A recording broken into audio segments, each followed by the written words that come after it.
Karibu nyote, karibu sana, ninafurahi kuwaona. Asante kwa kuingia hapa kwenye live. Leo kama unavyoweza kuona, nataka tuongee kidogo kuhusu kitabu cha Mormoni ambacho ni ushuhuda mwingine wa Yesu Kristo. Kwa hiyo kama kuna maswali yoyote kuhusu kitabu cha Mormoni, niko tayari kujibu, au kama kuna mtu yeyote ambaye ni muamini wa kanisa la Yesu Kristo la watakatifu wa siku za mwisho ambaye angependa kushuhudia juu ya umuhimu wa kitabu hiki na jinsi ambavyo kinaweza kutusaidia kumkaribia Yesu Kristo, nitapenda sana hiyo pia. Kuna waumini wengi wa kanisa hili ambao wamekumbatia kitabu cha Mormoni, wamejitahidi kufuata mafundisho yake na kukielewa katika maisha yao. Kwa hiyo nimependa tuongee kidogo kuhusu hii. Kuna watu ambao wamewahi kuniuliza maswali kuhusu kitabu cha Mormoni na si kila mara ninaweza kujibu. Kwa hiyo wakati huu ukiwa na maswali kuhusu kitabu cha Mormoni, au kama wewe ni muamini wa kanisa la Yesu Kristo, nitapenda kuongea nawe, nitapenda ushiriki ushuhuda wako, ushiriki uzoefu wako katika kanisa na pia kwa kitabu hiki. Naona kuna watu 9 hapa, nina matumaini kwamba mko salama kabisa popote mlipo. Ninawapenda na hapo maswali yameshaanza. Kuna mtu ameuliza Mormon ni nini? Sasa Mormon kwanza ni jina la nabii. Kama vile unajua kitabu cha Malaki au kitabu cha Isaya, hao ni manabii. Ndio maana vitabu vimetiwa majina yao, si ndio? Kitabu cha Isaya, kitabu cha Malaki, kitabu cha Yeremia, kitabu cha Yona. Kwa hiyo Mormoni pia alikuwa nabii. Naye aliweza kukusanya maandishi ya manabii wengi. Kama vile unajua Biblia, maana ya Biblia nilivyofundishwa ni kwamba Biblia ina maana ya maktaba. Yaani ni maktaba ya vitabu. Maktaba ya vitabu vitakatifu ambavyo viliandikwa kwa upande wa magharibi, au hapana, mashariki wa dunia. Unajua tunaona dunia kwa sehemu mbili. Kuna upande wa magharibi na upande wa mashariki. Sasa kuna Biblia iliandikwa toka mwanzo kabisa. Ndio maana kitabu cha Mwanzo kinaitwa Mwanzo. Tunajifunza kuhusu uumbaji, tunajifunza kuhusu vitu vile. Sasa unajua watu wamekuwa duniani kote kwa muda mrefu sana. Na si kwamba Mungu anapenda tu kundi moja au watu fulani hivi. Anapenda watoto wake wote. Kwa hiyo tunaamini kwamba kama miaka 600 kabla ya kuzaliwa kwa Kristo, kuna kundi, au kwanza kulikuwa na nabii ambaye aliitwa Lehi.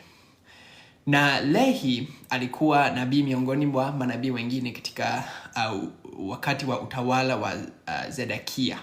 Na ukisoma katika, nafikiri ni kitabu cha Yeremia katika Biblia, kuna mfalme mmoja ambaye alikuwa anatawala kwa kipindi hicho kama miaka 600 kabla ya kuzaliwa kwa Kristo.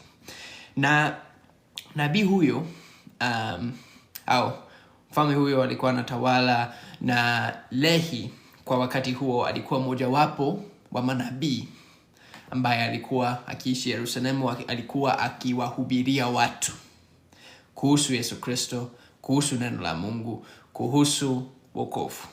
Sawa. Yeye alikuwa nabii kabisa.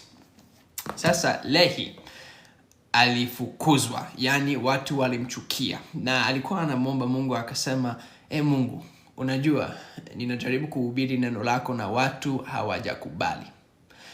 Na Mungu alimwamuru akimbie pamoja na familia yake. Kwa hiyo yeye na familia yake wakakimbilia nyikani na wakaendelea tu kufuata Mungu na neno lake. Na ndipo walipoanza kuandika maandishi ya hiki kitabu cha Mormoni. Waliandika hayo maandishi kwenye mabamba ya dhahabu. Kwa sababu unajua dhahabu ni kitu ambacho kinaweza ni madini ambayo inaweza ikadumu muda mrefu sana. Kwa hiyo wakaandika, yani wakachukua kama mawe wakachora katika kwenye hayo mabamba ya dhahabu. Kwa hiyo walivyofanya hivyo, waliweza kuandika neno la Mungu, waliweza kuandika maono ambayo walipokea. Kwa mfano kuna Nefi, kwa hiyo kuna Lehi na Nefi. Nefi ni mwana wa Lehi. Sasa huyo Nefi, mtoto wa Lehi, aliweza kupokea ufunuo mwingi sana. Hasa kuna moja katika, kama wewe ukiwa na kitabu cha Mormoni, kuna sehemu ambapo ni katika Nefi wa kwanza sura ya 11, na malaika akamtokea Nefi na aliweza kumfundisha kuhusu Yesu Kristo. Na ukumbuke kwamba hii ilitokea kama miaka 600 kabla ya kuzaliwa kwa Yesu Kristo. Sawa. Kwa hiyo alikuwa akizungumza na malaika aliweza kumfundisha. Na hapa Nefi aliandika vile alivyoona, na alisema, na nikatazama na kuona mkombozi wa ulimwengu ambaye baba yangu alikuwa amenena kumhusu. Na pia nikaona nabii atakayemtayarishia njia mbele yake. Na mwanakondoo wa Mungu akamwendea na akabatizwa naye. Na baada ya kubatizwa nikaona mbingu zikifunguka na Roho Mtakatifu akishuka kutoka mbinguni na kutua juu yake kwa mfano wa njiwa.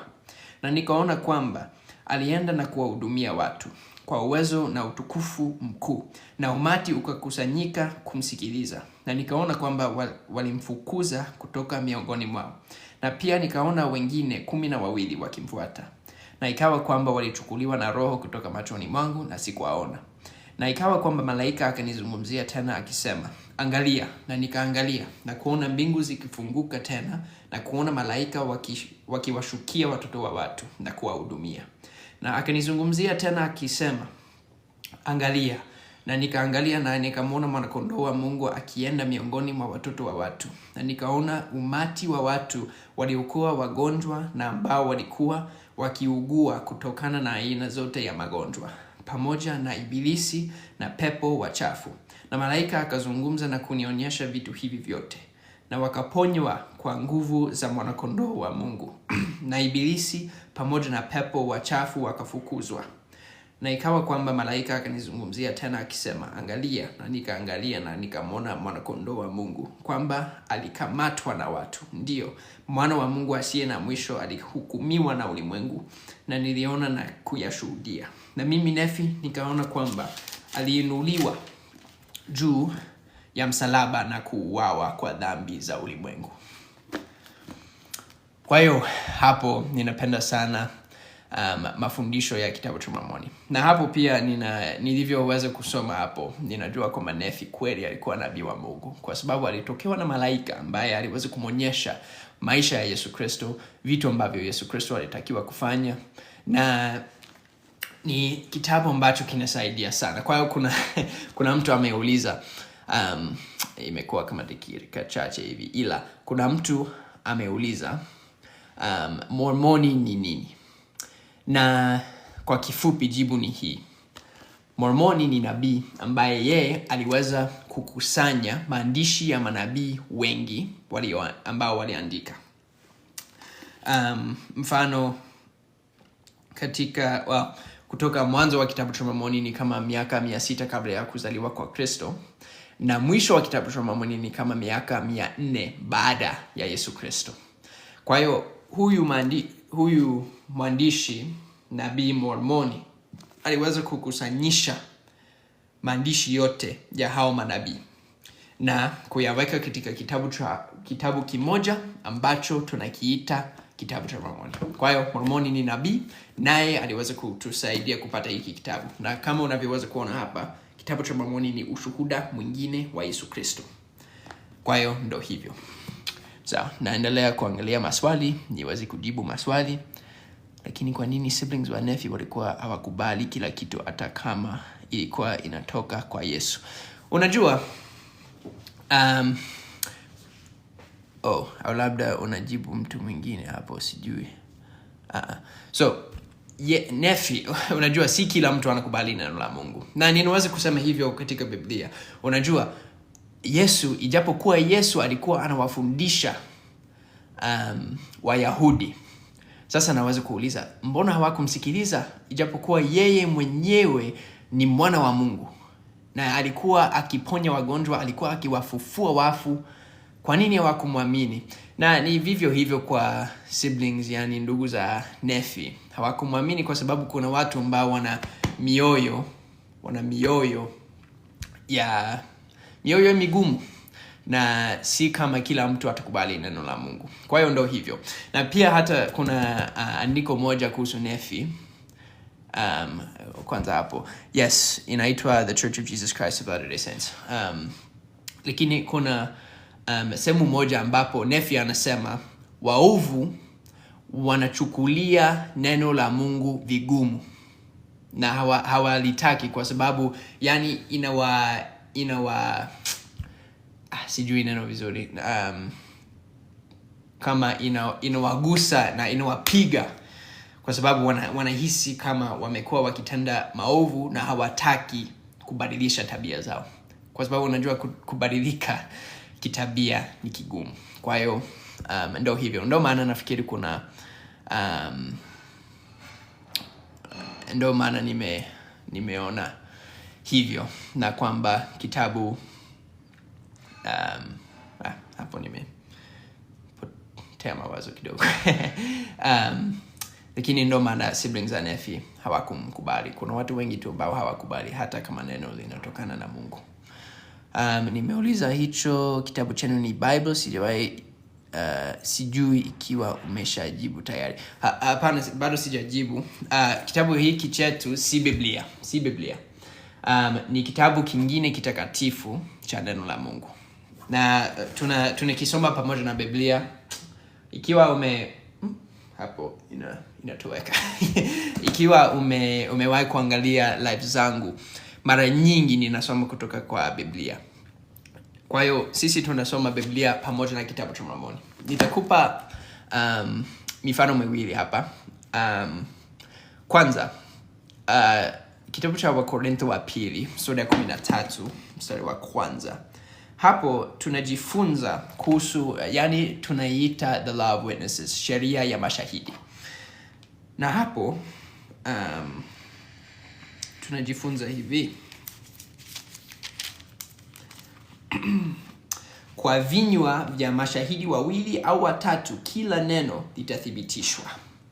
Kwa hiyo kuwa na ushuhuda mwingine wa Yesu Kristo, kama unavyoona, ushuhuda mwingine wa Yesu Kristo inatusaidia, yani ni shahidi, ni mshahidi mwingine ya kwamba Yesu ndiye Kristo na kwamba yeye ni mtoto wa Mungu ambaye aliweza kuja kwa ajili ya kutuokoa. Na kuna manabii ambao waliitwa hata kwenye hii bara ya Marekani ya kale sana, kwa siku hizo ambapo Yesu alikuwepo duniani. Kulikuwa na manabii kwa upande mwingine wa dunia ambao wao pia walikuwa wakifunuliwa juu ya Yesu Kristo, kwa sababu Mungu anataka kila mtu ajue kwamba Yesu ndiye Mwokozi. Kwa hiyo ndio hivyo, inatusaidia tu kujua ukweli na kuwa na shahidi lingine kwamba Yesu ndiye Kristo. Kwa hiyo kuna hiyo hapo, na pia nitakuonyesha mfano mwingine katika mstari mwingine katika kitabu cha Yohana sura ya 10. Hapa Yesu anafundisha watu na anasema hivi, mstari wa 16: na kondoo wengine ninao ambao si wa zizi hili, na hao nao imenipasa kuwaleta, na sauti yangu wataisikia, kisha kutakuwako kundi moja na mchungaji mmoja. Kwa hiyo tunajua Yesu anapenda watu wote, na sisi sote ni kondoo zake. Kwa hiyo wale ambao alikuwa akiwafundisha huko kule Yerusalemu, si kondoo zake wa pekee. Alikuwa na watu wengine pia ambao alitakiwa kuwaokoa na kuwahudumia. Ni watu wote. Na katika kitabu cha Mormoni chenyewe kuna sehemu ambapo Yesu anawatokea watu, na hii ni kama ni muda kidogo baada ya kufufuka kwake, kwa sababu unajua baada ya Yesu Kristo kufufuka alikuwepo pale pamoja na mitume wake kwa muda kidogo, alafu akapaa mbinguni tena. Sasa sisi tunaamini kwamba baada ya hapo akaenda kutembelea watu wengine, kwa sababu yeye ni Mwokozi wa kila mtu. Si kila mtu kwa wakati huo angeweza kujua vitu vile vilivyotokea Yerusalemu. Kwa hiyo Yesu alitaka watu wote wajue. Kwa hiyo aliweza kutembelea watu hawa wa kitabu cha Mormoni, na ukisoma katika Nefi 3 sura ya 15 mstari wa 21, usikilize kwa makini, na kama umenisikia nikisoma hiyo andiko ya Yohana 10 mstari wa 16, utasikia inavyofanana. Hapa Yesu anasema, na kweli nawaambia kwamba ni nyinyi ambao nilisema kondoo wengine ninao ambao sio wa zizi hili. Hao nao ninapaswa kuwaleta, na watasikia sauti yangu, na kutakuwa na kundi moja na mchungaji moja. Kwa hiyo hapo tunaona kwamba Yesu anasema kwamba hao watu katika kitabu cha Mormoni ni wale ambao walikuwa wakiwazungumzia katika Biblia aliposema kwamba ana kondoo wengine ambao alitaka kuenda na kuwakusanya ili waokolewe. Kwa hiyo ndio hivyo. Na nafikiri nimekupa jibu refu, hata sijui kama mtu ambaye aliuliza swali hilo bado kama yuko humu, lakini ndio hivyo. Ndio hivyo kabisa. Na pia asante Raia, naona umesema nakipenda sana kitabu cha Mormoni. Asante sana. Sijui Raia, umewahi kusoma kitabu cha Mormoni? Nitapenda kujua kama umewahi kukisoma. Na kama ndio, nitapenda kukupandisha pia uweze kutoa ushuhuda wako na mawazo yako juu ya kitabu cha Mormoni. Kwa sababu sisi ambao tunajua kitabu cha Mormoni ni wachache. Wakristo kuna zaidi ya bilioni, Wakristo bilioni, lakini sisi wa kanisa la Yesu Kristo la watakatifu wa siku za mwisho ni kama watu milioni 17 hivi. Kwa hiyo tunakuwa asilimia ndogo sana ya Ukristo na ya binadamu kwa ujumla. Kuna mtu hapa ameuliza, how can I join LDS? Niko Makindu. So, ukitaka kujoin, uende kwa profile yangu, Ndunge. Uende kwa profile yangu, ubonyeze link ambayo nimeweka hapo. Na hiyo link itakupeleka kwa fomu ambayo ukijaza wamisionari watawasiliana nawe na wanaweza kukuelekeza kwa kanisa letu ambalo liko karibu kwako. Na pia wataweza kukufundisha na kukusaidia na nini. Kwa hiyo ufanye hivyo. Sijui kama umenisikia, kama bado upo. Lakini karibu sana. Tutafurahi kabisa. Tutafurahi kabisa kukukaribisha kwa kanisa. Tutafurahi sana. Tutafurahi. Sawa.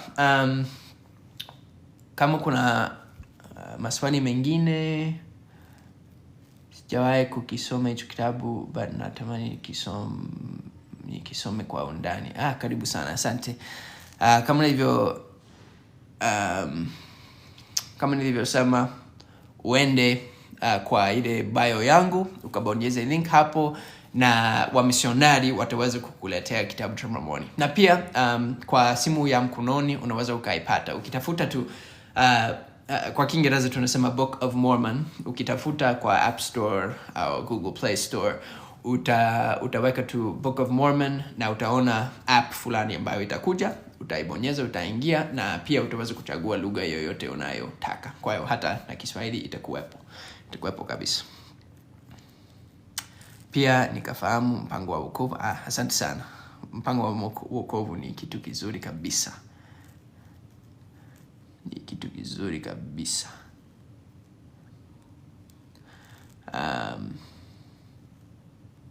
Sawa. Nipandishe niulize swali. Kama una swali kuhusu kitabu cha Mormoni, karibu. Sawa. Hello. Hello, mambo. Jambo. Mambo poa. Mambo. Niko sawa kabisa, unaendeleaje? Naendelea good. Vizuri. Good sana. Nitajaribu kuongea Kiswahili, but I'm just you know between both. Okay, hakuna shida. Okay. Swali langu la kwanza nimeona, it's not to attack, it's just a curious question. Nimeona ni kama ulikuwa unatumia Biblia kujustify maandishi ya kitabu cha Mormons rather than using the book to expound on the Bible. Why is that so? Well, okay, so hapo nilikuwa nafanya hivyo kwa sababu ninajaribu kufundisha watu kwamba kitabu cha Mormoni pia ni maandiko matakatifu kama Biblia. Kwa sababu ndivyo tunavyoamini. Na ninaweza pia kuonyesha maandiko katika kitabu cha Mormoni ambayo yana justify hapo Biblia. Sijui kama ulikuwepo pale ambapo nilikuwa ulishakuwa hapa wakati nilipokuwa nasoma Mwanzo katika kitabu cha Mormoni? Hapana. Okay. Hapana. So nilisoma maandishi ambayo yalishuhudia maisha ya Yesu Kristo, na ni maandishi ambayo yaliandikwa kabla ya kuja kwa Yesu na yanashuhudia matukio ya Biblia ambayo yangetokea baadaye. Kwa hiyo hapo pia naona ina justify Biblia. Yani tunaamini kwamba hivi vitabu viwili vinafanya kazi pamoja. I see. Okay, that question aside, then nina swali nadhani ni swali moja, and it's a controversial one. Na ni swali nimeshapata like wa Mormon missionaries wamekujaga kwetu to come and like kutuhubiria, lakini ili swali likiulizwa awajibu swali ni, nimesikia kwenye origins ya wa Mormons, just the origin, the story of the creation of the world, watu weusi were deemed as less than or not superior than, you know. It's a question regarding race. Yes, I understand. How can you explain that? So, to put it simply, we don't believe in any way that anyone is inferior. The confusion comes because there were some early church members when the church started about 200 years ago. There were some early church members who were definitely racist and who did hold some of those beliefs. But we don't believe that was correct.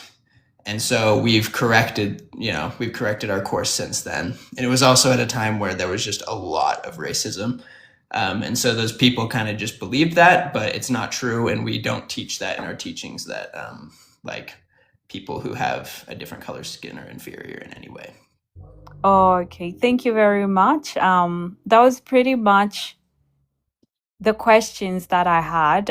Watu wanauliza ujibu kwa Kiswahili. I would have understood Swahili. But I really appreciate it. Thank you very much for answering my questions. Yes, no problem. All right, bye-bye. Yep, bye.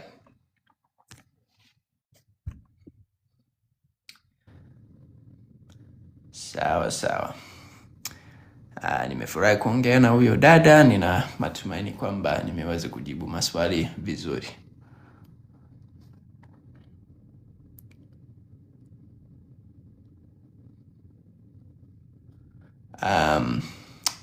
Mkuu, unaweza kupata hicho kitabu nyuma. Ndio, unaweza kukipata. Ukitafuta App Store au Google Play Store, utaweza kuipata kabisa. Kuna application kwa kitabu. Ukitafuta Book of Mormon au hata kitabu cha Mormoni kinapaswa kutokea. Na pia ukitaka wamisionari wenyewe ambao wanaishi karibu kwako wakuletee kitabu, unaweza kufanya hivyo. Kwa hiyo uende kwa bio yangu, ukabonyeza link hapo, na hiyo link itakupeleka moja kwa moja kwa fomu ambayo ukijaza taarifa zako, wamisionari watakuandikia kwa simu na wataweza kuwasiliana nawe. Kwa hiyo ndo hivyo. Naona hapo kuna mtu ameuliza nini. Sijui unaongea kuhusu huyu dada ambaye alikuwa akipandishwa.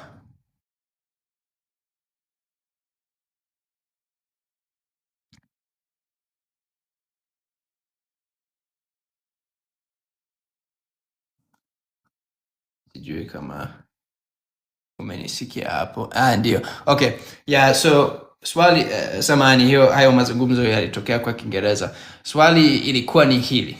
Kuna watu ambao wamesema kwamba sisi katika kanisa letu hatuamini kwamba watu wa rangi tofauti ni kama nisemaje? Yani wanaamini kwamba tunabagua na kwamba tunaona watu weusi wako chini hivi, lakini si kweli. Nilikuwa nawaambia kwamba kumewahi kuona watu katika kanisa ambao walikuwa na ule ubaguzi na walikuwa wakibagua, ila si fundisho la kanisa. Kwa kweli tunafundisha kwamba kila mtu ni sawa mbele za Mungu. Hata kuna andiko hapa katika kitabu cha Mormoni, andiko ambalo tunalipenda sana. Acha niwasomee. Tuwasomea kidogo hapa.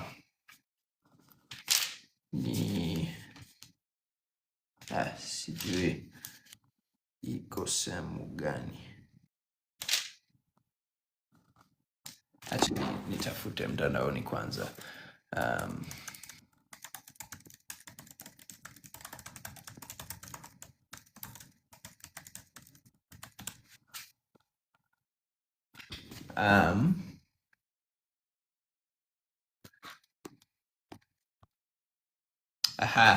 Nefi wa pili sura ya 26 mstari wa 33. Hapa ndo tunajifunza, kwani hakuna yoyote ya haya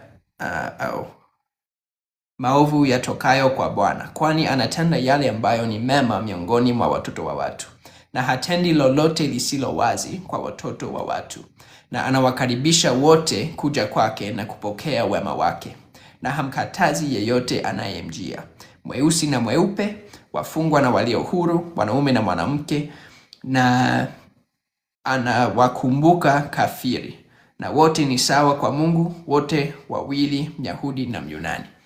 Kwa hiyo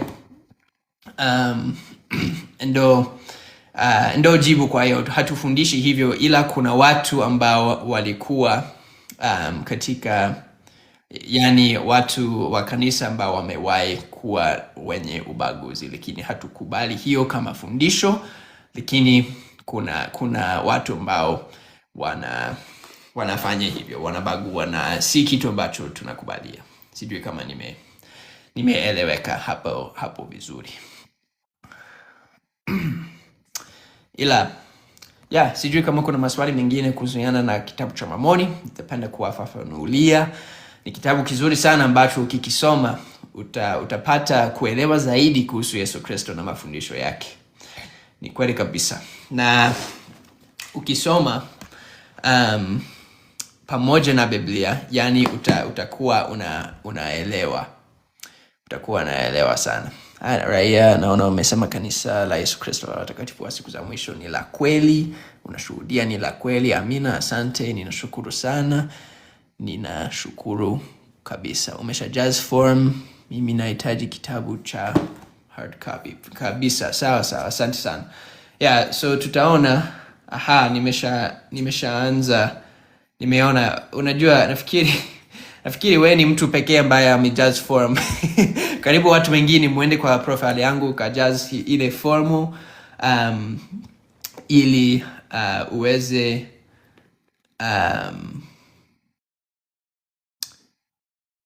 uweze ukajifunza zaidi kutoka kwa wamisionari. Kwa hiyo ndio hapo, wewe ambaye umejaza, karibu sana ndugu yangu, na tutafanya hiyo kazi ya kukuletea kitabu cha Mormoni. Vizuri sana. Are you Jehovah's Witness? Hapana, mimi si Jehovah's Witness. Mimi ni muamini wa kanisa la Yesu Kristo la watakatifu wa siku za mwisho. Mimi ningetaka kujua maana ya misionari. Sisi kwa ninavyojua, misionari ni mtu ambaye anatumwa kwa ajili ya kuhubiri neno la Mungu. Ni rahisi hivyo, ni mtu ambaye ameitwa na Mungu kuhubiri neno lake.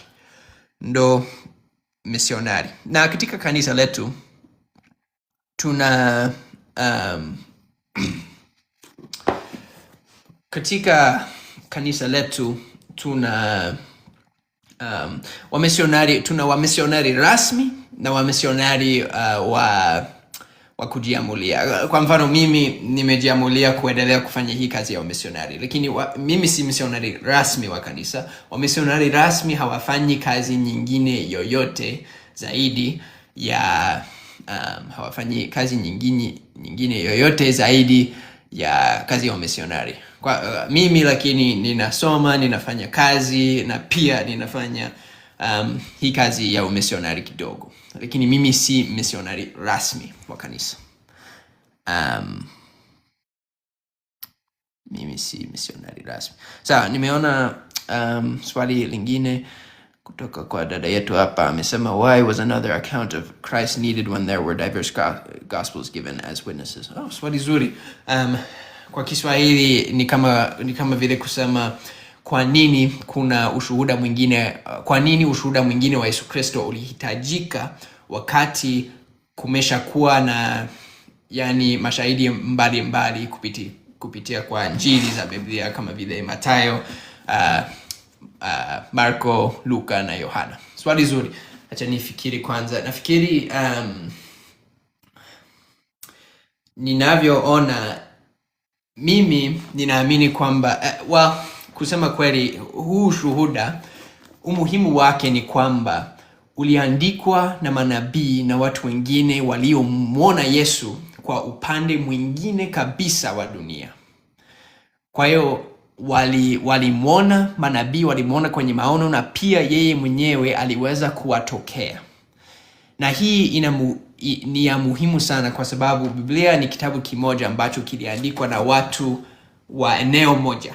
Kwa hiyo tukiwa na kitabu cha watu wa eneo lingine kabisa ambao hawakufahamiana, yani Yohana hakufahamiana na Nefi, Alma na manabii wengine waliomo katika kitabu cha Mormoni, hawakufahamiana, lakini kwa sababu wameleta injili sawa katika vitabu viwili tofauti, inatuthibitishia ukweli wa injili hiyo. Sijui kama hiyo ni jibu zuri au ninaweza kufafanua zaidi ukipenda.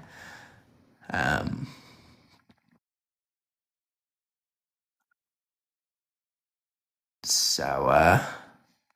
Naona huyo hapa ameomba kupandishwa. Sawa, ni sawa. Tunaweza tukafanya hivyo. Fafanua please. Okay. Acha labda nifikirie mfano. Mfano inaweza kuwa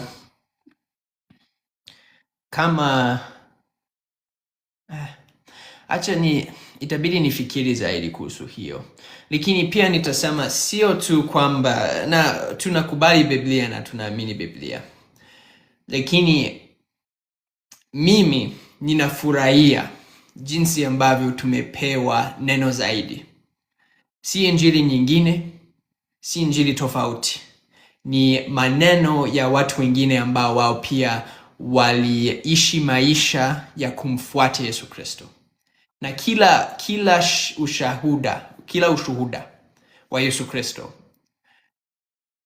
inapaswa kuthaminiwa. Na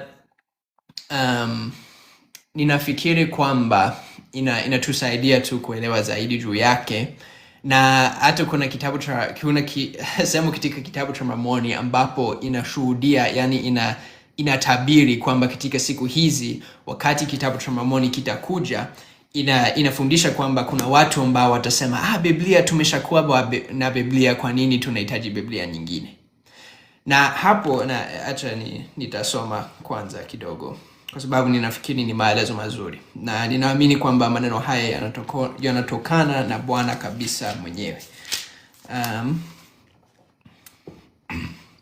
So hapa katika Nefi wa pili sura ya 29 anasema, wengi watasema, Biblia, Biblia, tunayo Biblia na hakuwezi kuwako na Biblia nyingine. Lakini hivyo ndivyo asemavyo Bwana Mungu. Watapata Biblia na itatoka kwa Wayahudi, watu wangu wa kale wa maagano. Na shukrani gani wameitoa ya nini kwa Wayahudi kwa ajili ya ile Biblia walioipokea kutoka kwao? Ndiyo, Wayunani wanamaanisha nini? Je, wanakumbuka machungu na mateso na maumivu ya Wayahudi na bidii yao kwangu mimi katika kuwaletea Wayunani wokovu? Nyinyi Wayunani, je, mmekumbuka Wayahudi, watu wangu wa kale wa maagano? Hapana, lakini na hapa mstari wa 6 anasema, Biblia, tunayo Biblia, na au utakayesema Biblia, Biblia, tunayo Biblia na hatuhitaji Biblia nyingine. Je, umepokea Biblia isipokuwa kwa Wayahudi? Je, hujui kwamba kuna mataifa mengi zaidi ya moja? Je, hujui kwamba mimi Bwana Mungu wako nimeumba wanadamu wote, na kwamba nawakumbuka wale ambao wako katika visiwa vya bahari, na kwamba ninatawala juu mbinguni na chini duniani, na kwamba nitaleta mbele neno langu kwa watoto wa watu, ndiyo hata katika mataifa yote ya ulimwengu. Kwa hivyo unanungunika kwa sababu mtapokea maneno yangu zaidi? Je, hamjui kwamba ushuhuda wa mataifa mawili ni ushahidi kwenu kwamba mimi ni Mungu, na kwamba nakumbuka taifa moja kama lingine? Kwa hivyo nazungumzia taifa moja maneno sawa na lingine. Na wakati mataifa mawili yatakapoishi pamoja, ushuhuda wa hayo mataifa mawili utaenda pia pamoja. Na ninafanya haya ili niwathibitishie wengi kwamba mimi ndimi yule jana, leo na milele, na kwamba ninazungumza maneno yangu nipendavyo.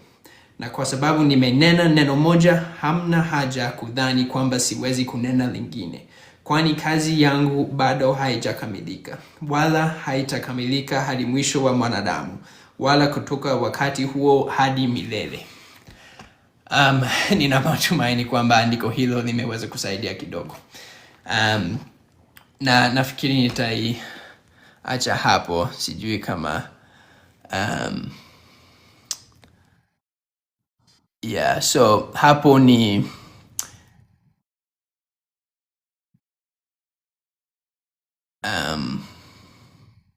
dakika moja, samahani, ninaangalia comments hapa. Ninaamini hiyo ni muhimu sana, kwa sababu kama Bwana alivyosema hapa, mashahidi au ushuhuda wa mataifa mawili yanaendana pamoja na kuonyesha kwamba Mungu ni yule jana, leo na milele. Na acha ni hapo Proverbs 30 verse 6. Acha nisome hapo kwanza, sijafahamu andiko hilo. Proverbs 30 verse 6.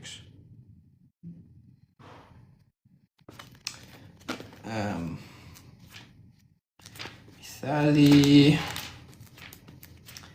30 na mstari wa 6. So hapa tuna usiongeze neno katika maneno yake, asije akakulaumu ukaonekana mwongo. Nina mawazo mawili hapa. Kwanza, hii iliandikwa zamani sana, wakati katika Agano la Kale hii iliandikwa.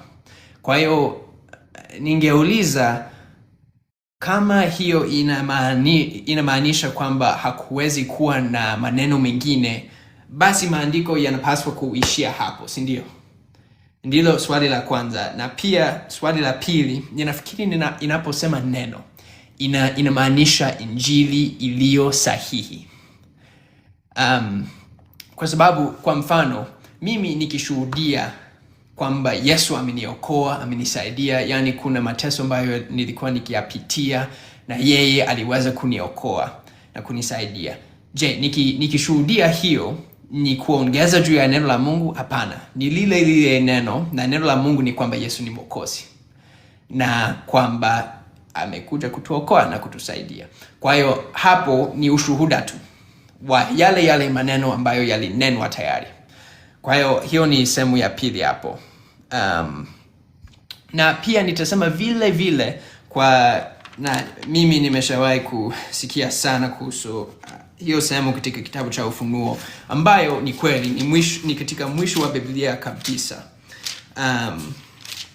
Na inasema hivi, na ninaelewa ni kwa nini umeleta andiko hili. Inasema namshuhudia kila mtu ayasikiaye maneno ya unabii wa kitabu hiki. Mtu yeyote akiyaongeza, Mungu atamwongezea hayo mapigo yaliyoandikwa katika kitabu hiki. Na mtu yeyote akiondoa lolote katika maneno ya unabii wa kitabu hiki, Mungu atamwondolea sehemu yake katika ule mti wa uzima na katika ule mji mtakatifu ambao habari zake zimeandikwa katika kitabu hiki. Sawa. Hapa pia sasa nina mawazo tatu. Kwanza, kitabu cha Ufunuo, ukisoma historia, si kitabu cha mwisho ambacho kiliandikwa kwa Biblia.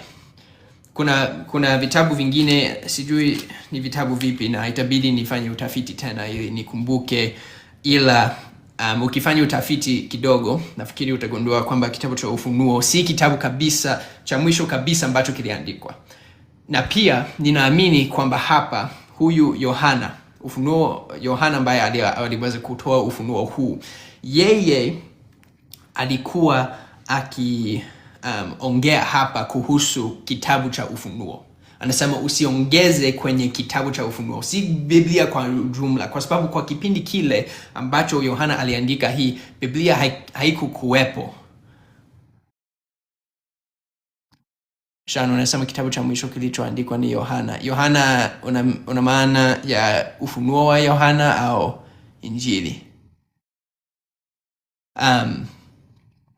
Na au waraka za Yohana, sijui nyaraka za Yohana, kwa sababu kuna kama hiyo. Utanijulisha hapo, Sean. Na pia kwa hiyo hapa Biblia, hakuwa na Biblia. Yani kulikuwa na maandishi mengi ambayo yaliandikwa na mitume wa Yesu, na maandishi hayo aliandika Ufunuo na baadaye aliandika kitabu cha Yohana. Sawa, ndio hivyo. Ndio nilikuwa nafikiria. Kwa hiyo tunaona hapo Yohana angeongeza mwenyewe baada ya kusema hivyo. Nafikiri alikuwa akiongelea tu kitabu cha Ufunuo. Na ukisoma tena kitabu cha Mormoni na Biblia vinaendana sana. Na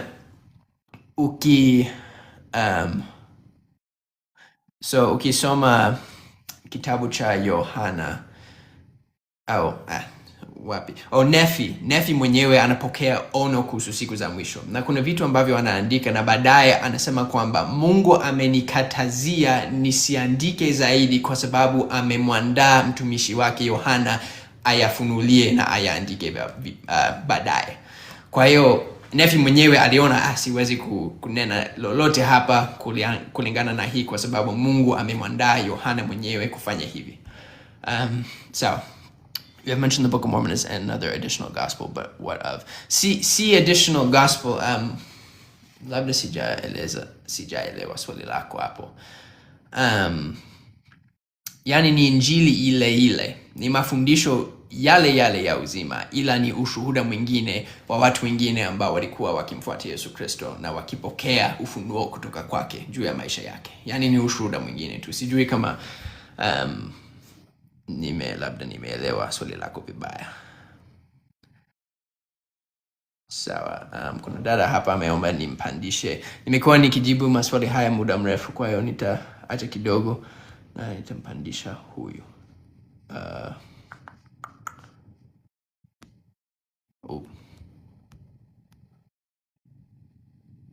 Achani, sijui kwa nini hapo wewe jina lako hapo ni A. Unaweza ku request kupandishwa? Nimekuona hapa. Sawa. Jambo. Jambo, habari? Unanisikia? Ndio nakusikia. Okay. Mimi ni munisaidie juu kisha mimi naingia mkanisa ya Yesu Kristo. Nimebatizwa katika kanisa la Yesu Kristo watakatifu wa siku za mwisho. Sawa. Lakini sasa hapo mwenzangu naye yuko nataka aingie mkanisa. Lakini ukaniuliza swali sasa nilishindwa kuimjibu ipasavyo. Nisha share na Yesu azimoya naye ashakuwa hapa. Ni swali hivi juu ya nini mtu yeye alibatizwa mwingine kanisa, ashabatizwa mwingine kanisa. Sawa. Lakini wako wanamwambia kwa kusema akuwe Mkristo mkamilifu mpaka abatizwe tena. Ndio ulimwambia? Yeye ndio akaniambia, yeye aliniambia kama ba misionari bako wanamfundisha wakamwambia lazima abatizwe tena mwa kanisa yetu. Sawa. Mimi namwambia mie bali nifundisha bakanipa muda na mie ni deja nilikuwa shabatizwa mwingine kanisa, lakini mimi nilifuata mafundisho wakanipa muda nijifikirie, niulize, niombe Mungu, nijisikie mimi pekee niamue kwa roho yangu. Na wakati nilipata mafundisho nikaomba Mungu wangu akanijibu na njoo nikaamua kubatizwa. Niko nataka umwelewe, jume deja nishaelewa, umweleweshe naye aelewe ni kwa nini anatakiwa kubatizwa kwa Yesu Kristo.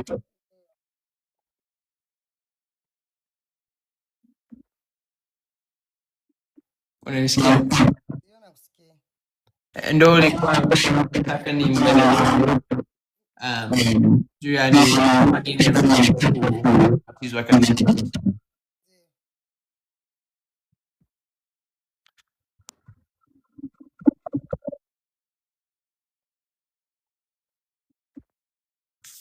Sijui kama hapo kwa vibaya ongea na sijui kama nakusikia, lakini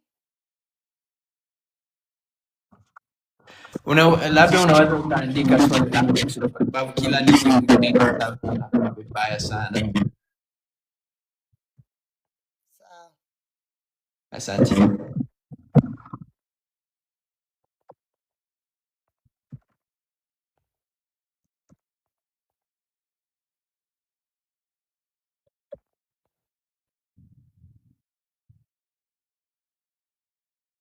Sijui ni kwa nini abatizwe tena wakati alishawahi kubatizwa kabla.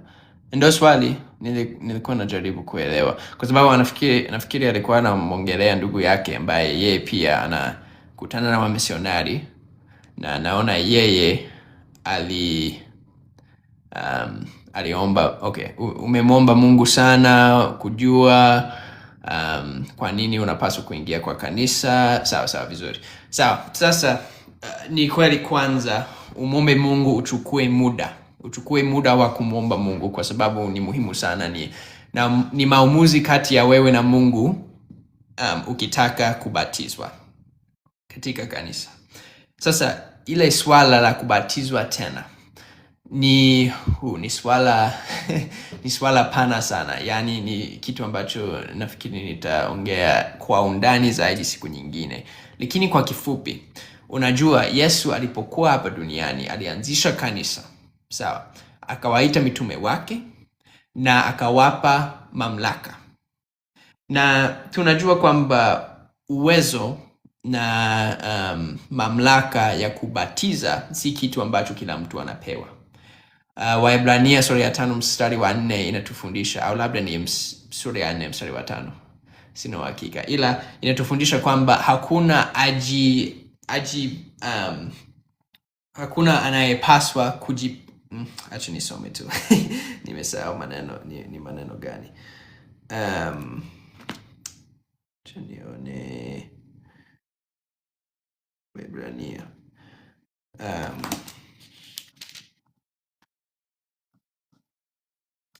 ni Waebrania 5 mstari wa 4. Na inasema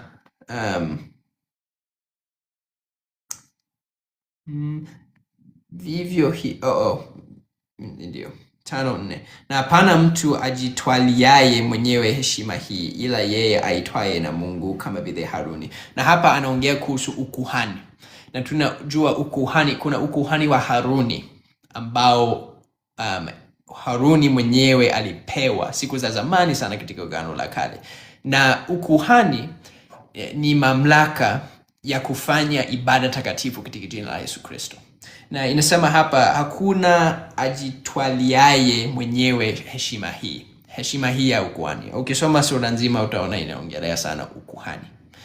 Sasa ukuhani ni heshima muhimu sana, ni mamlaka muhimu sana ambayo inahitajika ili ubatizo ufanyike kwa njia sahihi. Na tukisoma Mathayo, na hii ni mstari ambao ninarudilia sana kwa sababu ni ya muhimu.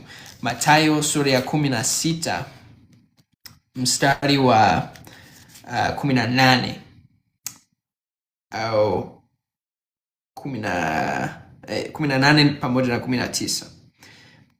Nami nakuambia, wewe ndiwe Petro, na juu ya mwamba huu nitalijenga kanisa langu, wala milango ya kuzimu haitalishinda. Nami nitakupa wewe funguo za ufalme wa mbinguni, na lolote utakalolifunga duniani litakuwa limefungwa mbinguni, na lolote utakalofungua duniani litakuwa limefunguliwa mbinguni. Kwa hiyo kufunga kitu ni kama kuiweka rasmi. Sawa. Kwa hiyo sisi tunaamini kwamba Petro hapo alipewa mamlaka ya kuweka rasmi vitu fulani hivi kama vile ubatizo. Kama alipewa mamlaka ya kubatiza katika jina la Yesu Kristo. Sasa yani kama inavyosema kuna funguo tunaziita katika kanisa letu, tunaziita funguo za ukuhani. Sawa. Funguo za ukuhani ni yale mamlaka, si funguo za kihalisia ila funguo za mamlaka.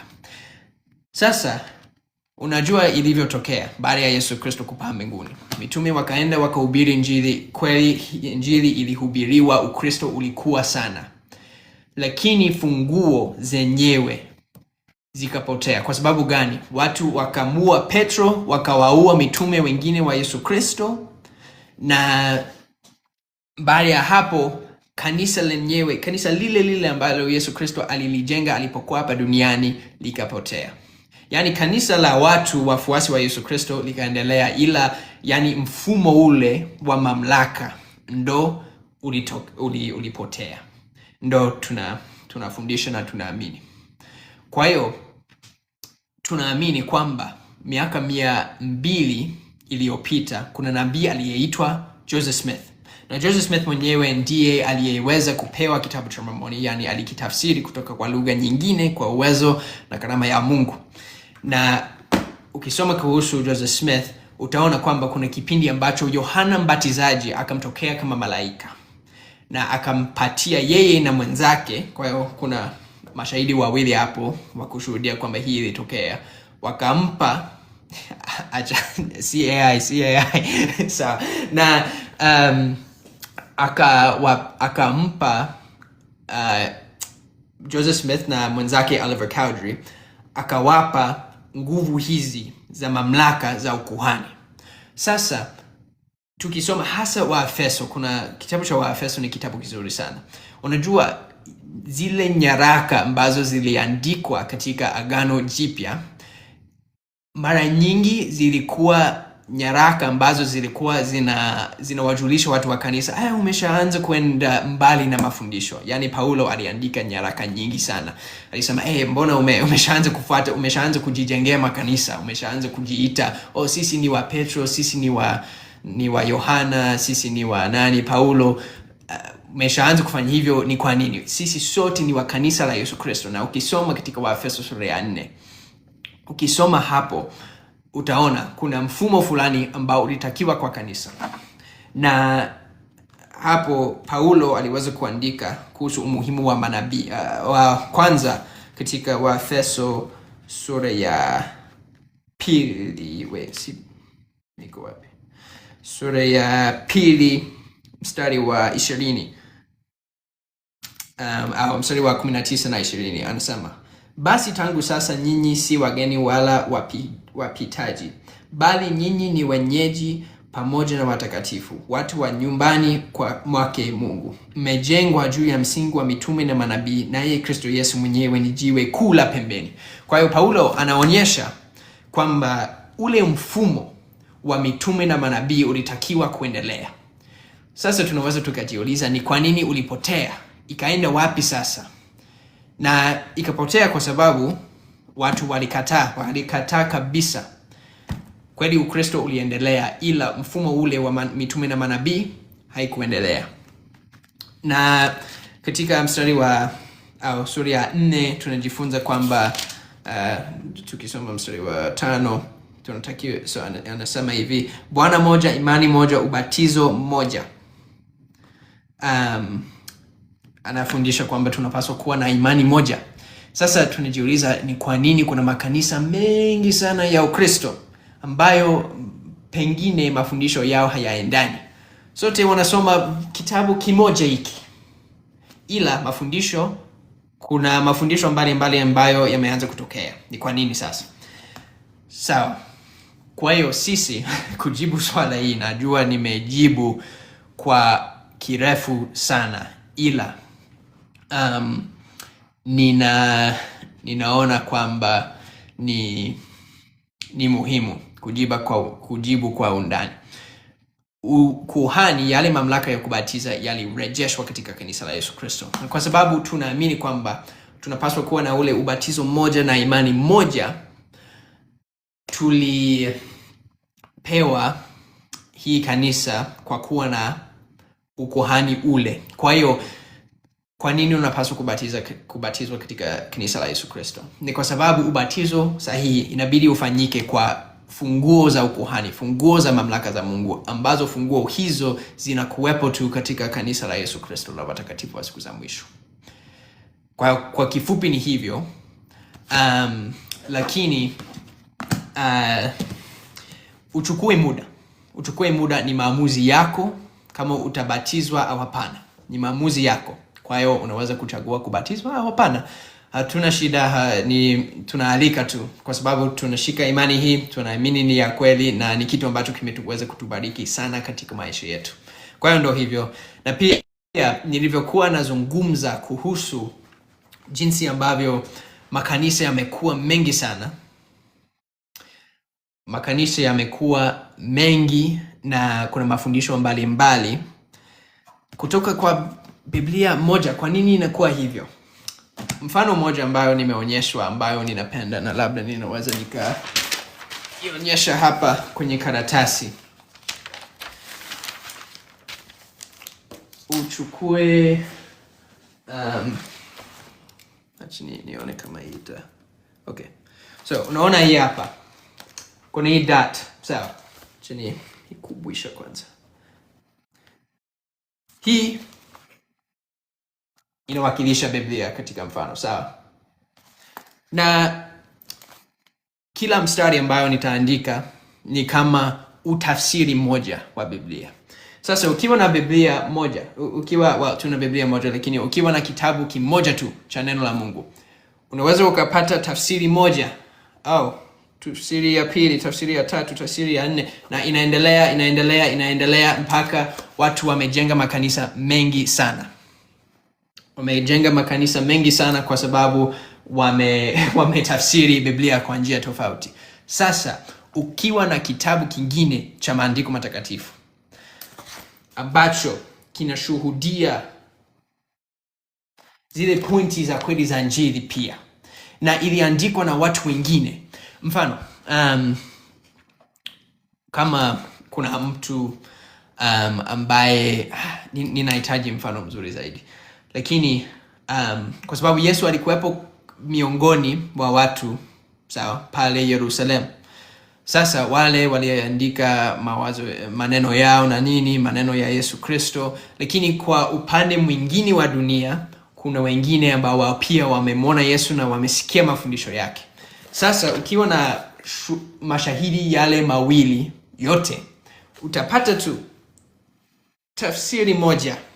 Sijui kama umeona, yani haionekani vizuri, ila unaweza ukachora mstari moja tu, na hiyo ndio njia au kitu kingine ambacho kinaleta umuhimu kwa kitabu cha Mormoni, ni kwamba kinatusaidia kuelewa kwa undani na pia kwa uwazi kabisa Injili ya Yesu Kristo ni nini, na mafundisho yaliyo muhimu zaidi ni nini, na njia sahihi ya kubatizwa ni nini.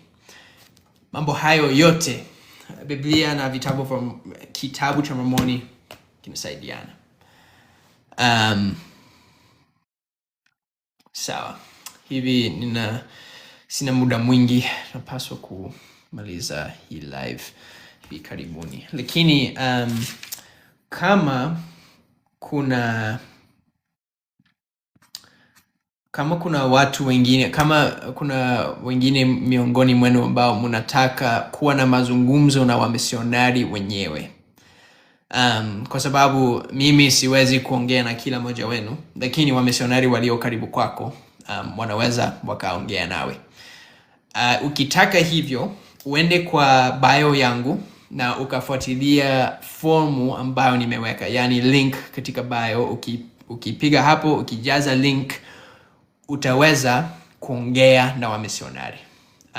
Utaweza kuonyesha mimi ninataka kujifunza kuhusu kanisa kwa sababu ninataka kujua zaidi kuhusu kitabu cha Mormoni. Ninataka kujua ninawezaje kuimarisha imani yangu katika Yesu Kristo, na ninawezaje kuimarisha familia yangu. Maswali mengi tu najua unaweza ukauliza kwa wamisionari na wao watasaidia. Kwa hiyo mimi leo nimejitahidi kadiri niwezavyo kujibu maswali, ila nimeona hapo umesema pale I need more kufafanua cause nina swali kuhusu hiyo point. Point gani tena? Samani, sijui umetuma ujumbe huo kwa wakati gani? Sawa. Hello. Asanteni kwa kunipandisha juu. Hakuna shida. Ni hilo swali la kitabu cha Mormon na Biblia. Unaweza ukanisomea Wagalatia wa kwanza? Nadhani kuanzia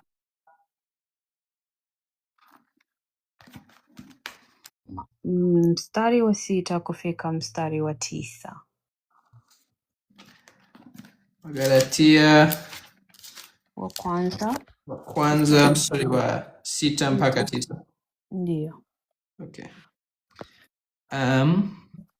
Sawa. Na staajabu kwa kuwa mnamwacha upesi hivi yeye aliyewaita katika neema ya Kristo, na kugeukia Injili ya namna nyingine, wala si nyingine, lakini wapo watu wataabishao na kutaka kuigeuza Injili ya Kristo. Lakini ijapokuwa sisi au malaika wa mbinguni atawahubiri ninyi Injili yoyote isipokuwa hiyo tuliyowahubiri, na alaaniwe. Kama tulivyotangulia kusema, na sasa nasema tena, mtu awaye yote akiwahubiri nyinyi Injili yoyote isipokuwa hiyo mlioipokea, na alaaniwe. Okay, usinielewe vibaya. Nimeshaelewa umesema kitabu cha Mormon sio gospel ama injili nyingine. But ni injili ilipelekewa kwa watu from a different geographical location.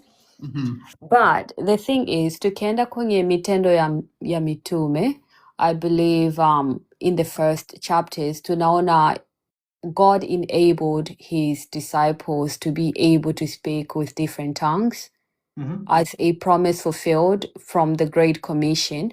And from there, they were able to go forward and preach the gospel to many people. So why is it so that the Book of Mormon was gotten? Because I believe also the Bible was translated in different languages.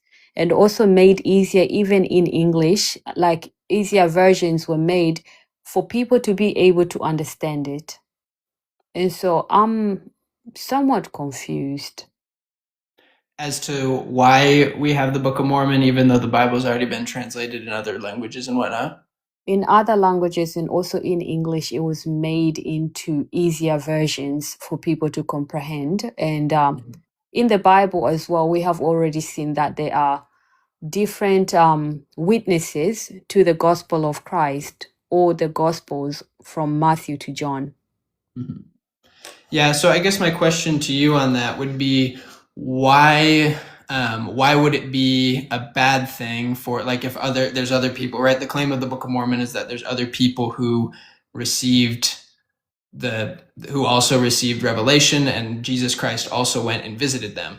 Why would it be bad for the writings of those people to also come forth as another witness of Jesus Christ? Okay, with that, I'll answer with another question. Do you guys identify yourselves as another sector of Christianity? Yes. Right.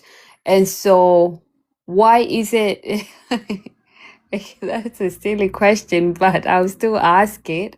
Why is it that Christ needed to come to another people to give another version of the gospel when he had already given? And when we look in the book of Galatians, it said, even if an angel were to come and give you another version of the gospel, they are accursed, according to the King James Version, at least. So, Yeah, so it's not, again, my answer to that is that Jesus did that because he loves everyone, because he wanted the other people who weren't in Jerusalem to also know about him and to also know about his gospel. And so again, he didn't bring another gospel. He went and taught them the same thing. If you read in the Book of Mormon, when Jesus appears to them, the first thing he does is he shows them the prints in his hands, right? He's like, I am your Savior and I died for you.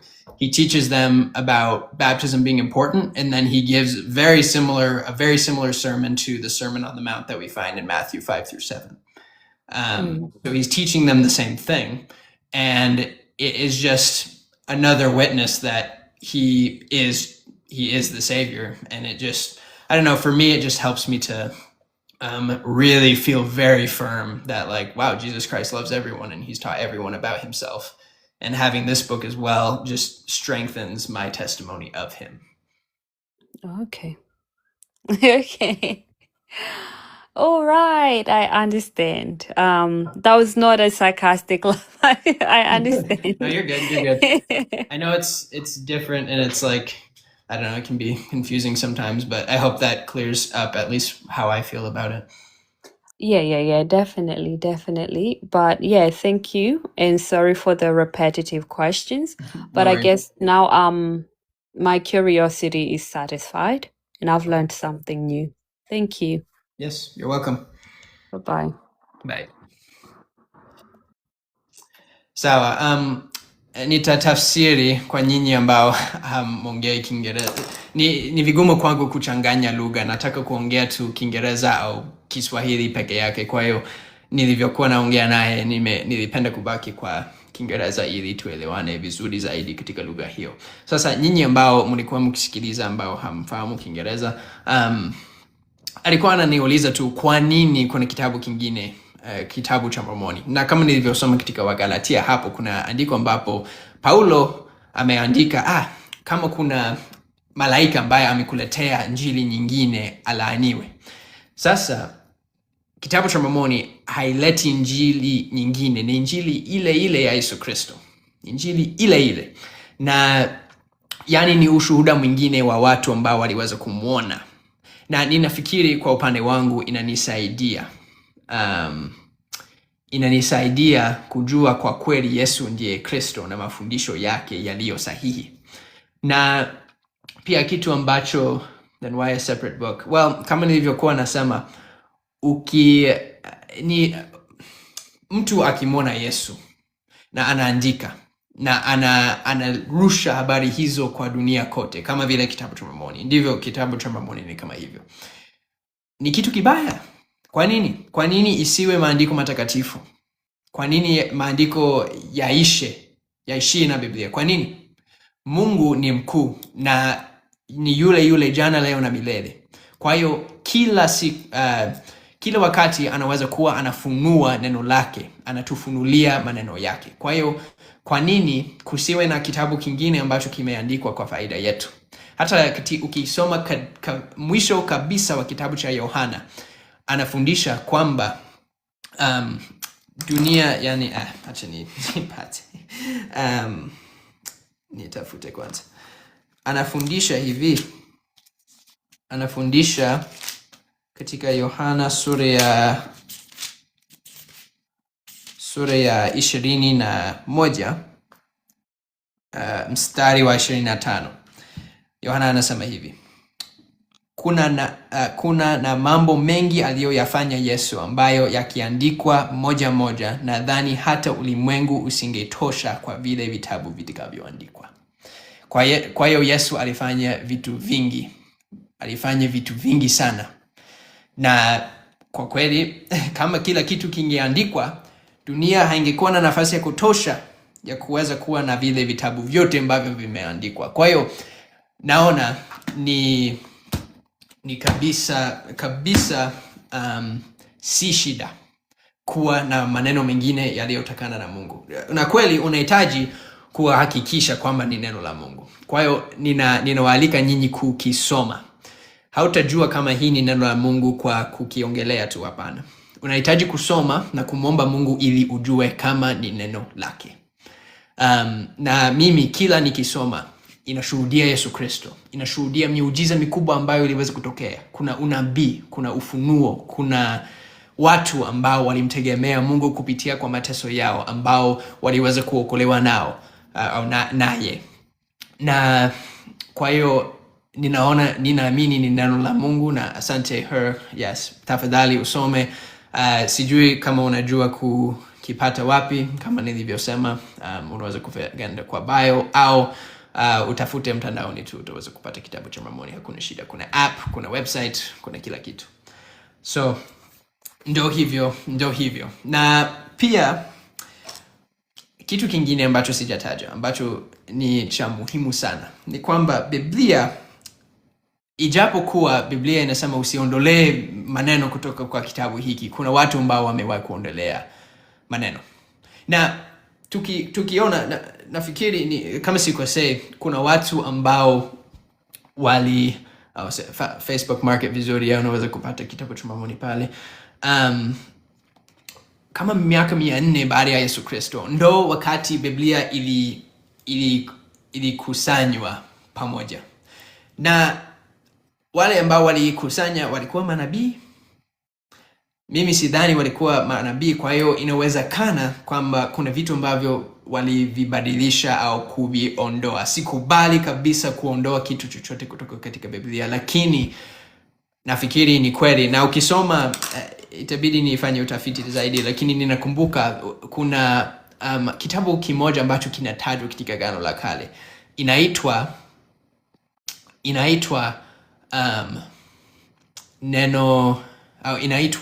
kitabu cha vita za Bwana. Sasa kitabu hicho iko wapi? Na haipo. Na ukiangalia zaidi utaona kwamba kuna vitabu vingine ambavyo navyo pia vilitolewa kutoka katika Biblia. Kwa hiyo kitabu cha Mormoni pia kinatusaidia kuweka wazi ile picha kamilifu au nzima ya Injili ya Yesu Kristo, kwa sababu wakati mwingine watu wanasoma Biblia na hawaelewi wazi Injili inataka nini. Na ukisoma kitabu cha Mormoni kuna hizi pointi 5 ambazo utazigundua. Cha kwanza, kuwa na imani katika Yesu Kristo. Cha pili, tubu, achana na dhambi zako. Cha 3, ubatizwe. Cha 4, upokee kipawa cha Roho Mtakatifu. Na cha 5, uvumilie hadi mwisho, ukishika amri ambazo Mungu amekupatia. Kila kitu ushike na uendelee mbele.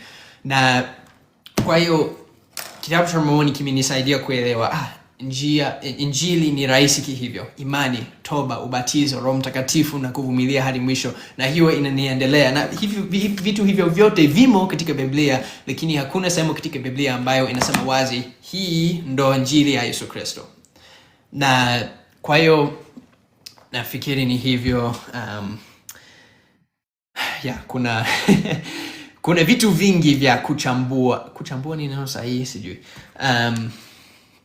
lakini kuchambua, Google Translate,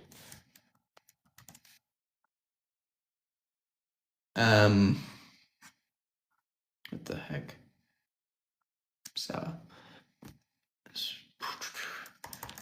pengine ninasahau kuchambua kuna maneno mengi ya kuchambua na siwezi kugusia kila kitu, na utanisamehe kama sijajibu kila swali, lakini ninajitahidi kuonyesha umuhimu wa kitabu cha Mormoni. Na ndo hivyo. Kwa hiyo asanteni sana, nimeshukuru kuzungumza nanyi. Samahani sijapandisha watu wengi leo kwa sababu maelezo yanayohitajika ni mengi sana, na siku nyingine tutaweza kufanya hivi tena. Nitajibu maswali, nitafanya kazi nzuri zaidi ya kupandisha watu ili tuzungumze, tuongee. Lakini kwa sasa ninakualika wewe kusoma kitabu cha Mormoni. Usome kitabu cha Mormoni na uone kama inakusaidia kujenga imani yako katika maisha yako. Isipokusaidia sawa, achana nacho, lakini mimi ninakuahidi ukisoma kwa moyo wa dhati, moyo wa kujaribu kuelewa maneno ambayo yamo katika kitabu hiki, maneno hayo yataweza kukusaidia sana.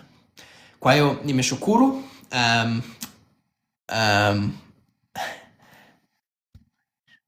Asante. Naona Devi umesema hakika Mormon ni kanisa langu la maisha. Mungu akubariki sana na kupata kutoka Canada. Ninashukuru sana. Acha nikupandishe kwanza. Nafikiri wewe utaweza utaweza kushuhudia imani yako kwa hawa watu 46. Ni watu wengi. Ninashukuru sana kwa kuangalia hapa. Utaweza kushuhudia na kupatia mawazo yako. Ameenda wapi? Sawa, nilikuwa na matumaini kwamba ningeweza kuongea naye. Nilete mtu mwingine ambaye ana ile imani ya kanisa la Yesu Kristo la watakatifu wa siku za mwisho. Amekimbia ndio. Hakuna shida. Hakuna shida kabisa. Sawa, naona itabidi niende nikafanya vitu vingine, ila nimeshukuru. Hii video nitaiweka kwa YouTube yangu baadaye. YouTube yangu pia inaitwa Mtumishi Coleman, kwa hiyo uitafute kwa YouTube Mtumishi Coleman, utaiona, na nitaweka pale kwa YouTube, na tutaweza kuendelea kujifunza. Na hivi karibuni nitaweka kama ratiba ya kujifunza ili tuweze kujifunza muda sawa kila wiki au nini. Lakini sawa, Warrior Princess, karibu sana. Nimefurahi na nimefurahi kuongea nawe. Asante kwa maswali yako. Karibu maswali kila siku. Ninashukuru sana. Na tena neno la mwisho, ukitaka kujifunza zaidi, ukitaka kuongea na wamisionari na kuwauliza maswali na kupata baraka zote ambazo kitabu cha Mormoni kinaweza kukutolea, uende kwa bio yangu, ubonyeze hapo, na link ambayo nimeweka hapo, utajaza formu, na ukifanya hivyo utaweza kuzungumza na wamisionari na wataweza kukusaidia. Kama utafanya hivyo, tupige hearts nyingi sana sasa hivi, halafu tutamaliza live. Kama unataka kufanya hivyo, kuongea na wamisionari, piga.